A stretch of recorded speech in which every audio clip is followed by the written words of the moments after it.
Dans cette vidéo sur PowerPoint, nous allons voir comment renier une image par rapport à une forme préprogrammée. Tout d'abord, l'étape indispensable est de sélectionner l'image sur laquelle vous souhaitez travailler, simplement en cliquant dessus.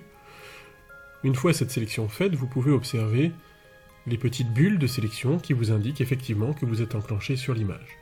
Vous allez trouver aussi un nouvel onglet dans le ruban, un onglet contextuel qui s'appelle Outils images, qui ne s'allume effectivement que quand on a une image en sélection. Grâce à cet onglet, je vais trouver toutes les options disponibles sur les images, et donc les options qui m'intéressent ici, les options de rognage.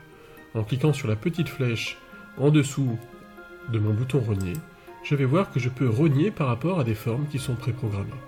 Par exemple ici, je vais choisir de rogner en forme de nuage. Il suffit d'enclencher la forme, et le rognage s'opère sur l'image. Charge à vous d'ajuster cette image en travaillant avec les boutons de sélection, par exemple.